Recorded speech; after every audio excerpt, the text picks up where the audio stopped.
ពុនលួចផិត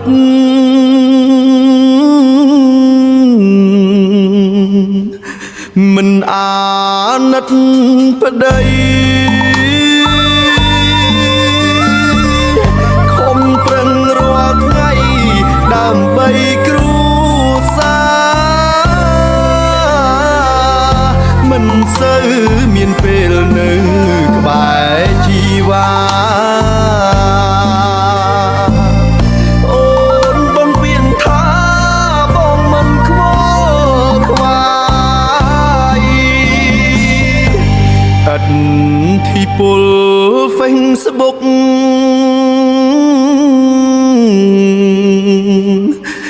ឲ្យគេស្គាល់អូនលេងឆាប់ទាំងតងកើតជាសាយប្តីប្រឹងធ្វើការញឹងហូរបែកខ្ចាយស្ងួនមានសាហាយលួចរត់តាមគេ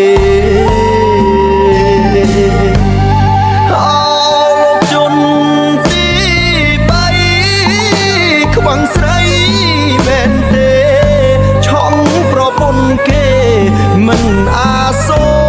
រឡើយបងក៏ដឹងថានាងមានប្តីទៅហើយចង់ហេតុដេញឡើយនៅលួចស្នេហា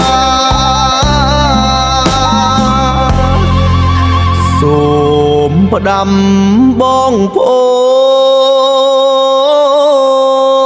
នប្រុសប្រុសគ្រប់គ្នារវល់ការងារទួងជាយ៉ាងណាថែប្រពន្ធផងប្រយ័ត្នឈឺផ្សាខ្ញុំជួបហើយណាឈឺចាប់ខ្លាំងណាស់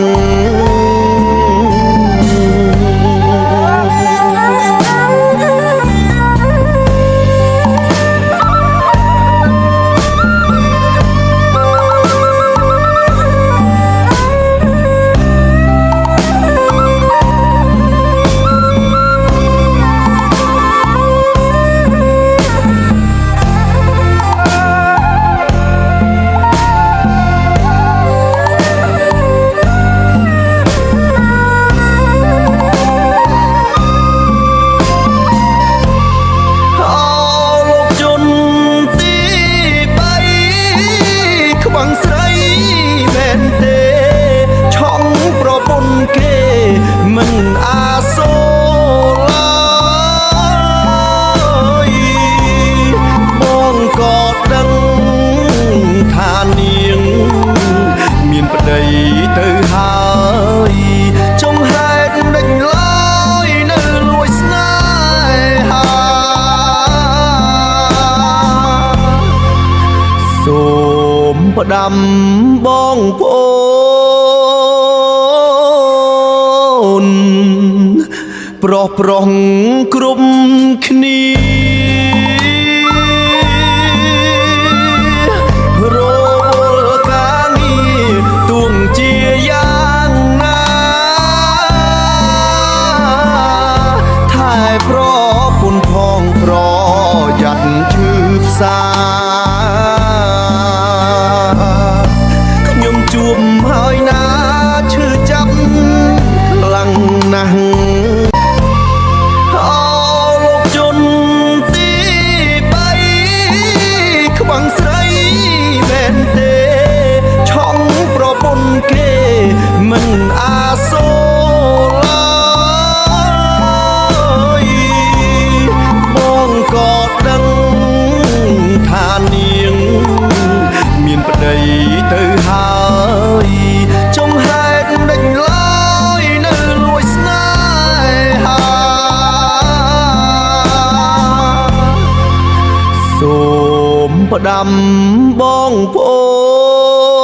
ន ប្រុសប្រុសគ្រប់